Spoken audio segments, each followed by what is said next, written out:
नमस्ते एन्ड सत श्री अकाल। मेरो च्यानलमा यहाँहरूलाई स्वागत छ। आज मेथी पुरी र आलु कबाब बनाउन गइरहेको छु। आलु कबाबको भिडियो मैले आफ्नो च्यानलमा राखिसकेको छु, हजुरहरूले गएर हेर्न सक्नुहुन्छ। मेथी पुरी बनाउन सुरु गरौँ। आउनुहोस् सुरु गरौँ।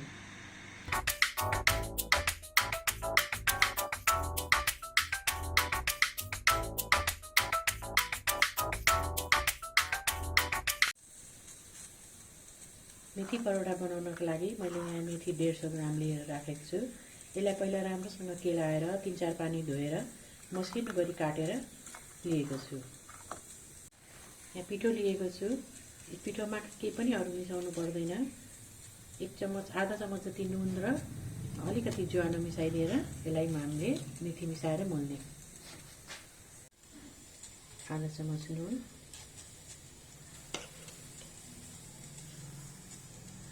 र 1 चम्मच ज्वानो मिसाएर यसलाई हातले यसरी मिलाउने पहिला।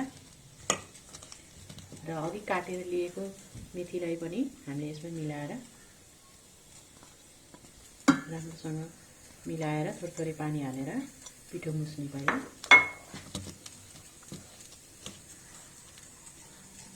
यसमा चाहिने सामग्री भनेको यति नै हो।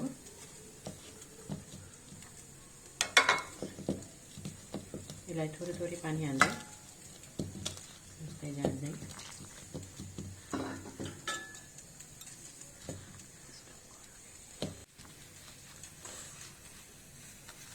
एकैचोटि पानी नहाल्नु होला, अलिअलि पानी हाल्दै हामीले यसलाई मुस्दै जाने।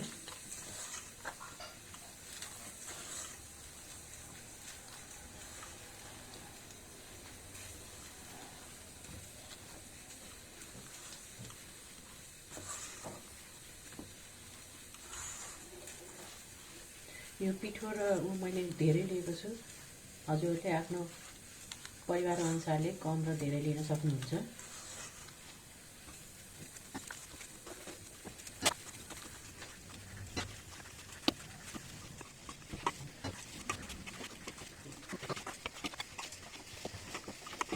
यो पिठो तयार भयो। यसलाई हामीले 10-15 मिनट छोपेर राख्यौँ अनि पुरी नरम बन्छ।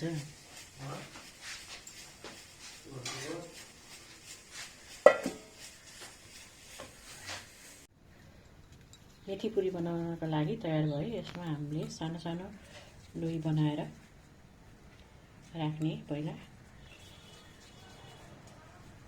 यहाँ मैले कराई बसालिसकेको छु तताउनको लागि। यसमा अब हामीले तेल हालेर राम्रोसँग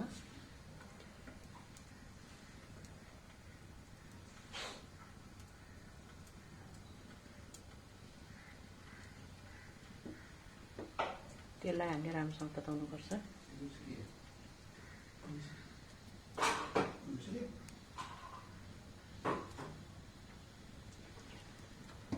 यहाँ मैले राइस ब्रान्ड कुकिङ ओइल तेल लिएको छु। यो फ्राईहरू गर्नको लागि धेरै राम्रो हुन्छ। यो हेल्दी तेल हो। यो तातै छ। यो तातो तेल हामीले पुरी बेल्दै गर्न सक्छौँ। पुरी बेल्नको लागि मैले यहाँ तेल लिएको छु। हामीले पिठो नलगाइकन तेलमा बेल्दाखेरि तेल फोहोर हुने र कालो हुने डर हुँदैन। यसरी तेल हल्का हल्का तेल लगाएर हामीले पुरीलाई बेल्ने हो। पिठो नलगाउने। पिठो लगाउँदाखेरि सबै तेल कालो हुन्छ र त्यसलाई हामीले युज गर्न सक्दैनौँ।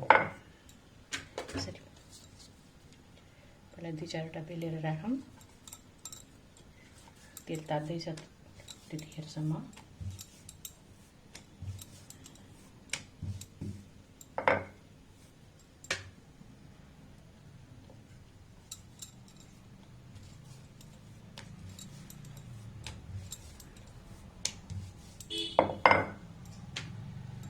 यसरी तेल लगाएर गर्दाखेरि सजिलो पनि हुन्छ।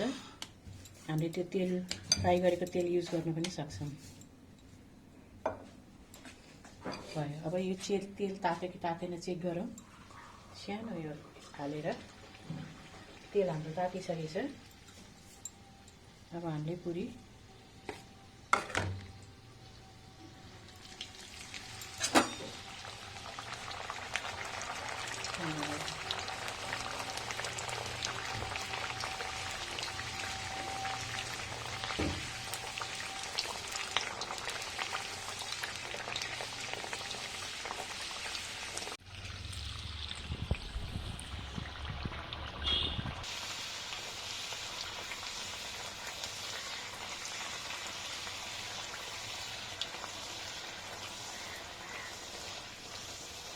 बिस्तारै थिचेपछि अनि यो फुल्दै आउँछ यसरी। अर्को साइडबाट पनि राम्रोसँग यसलाई पकाउँ।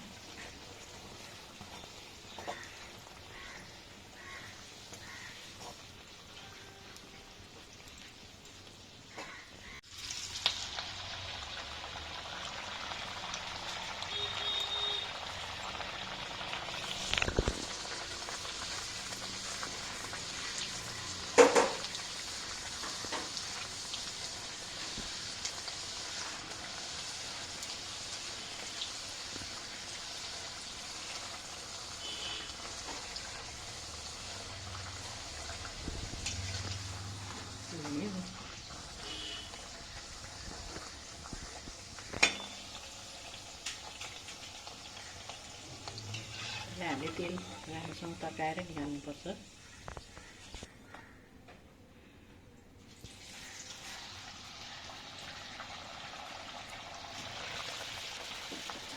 पुरीलाई फुल्न अलि टाइम लाग्छ।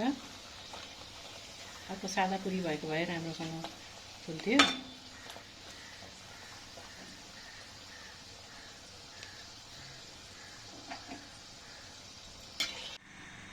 मेथी पुरी खानको लागि तयार छ। आलु कबाबसँग खानुहोस्, धेरै नै स्वादिलो हुन्छ। यो पुरीमा तेल पनि एकदमै कम छ। यसरी हामीले पिठो नलगाई बनाउँदाखेरि कम तेलमा बन्छ। तेल एउटा पनि चिलो देखेको छैन। लास्टमा मेरो भिडियो हेरिदिनु हुनुको लागि हजुरलाई धेरै धेरै धन्यवाद छ। मेरो च्यानललाई लाइक र सब्स्क्राइब गरिदिनु होला। नमस्ते।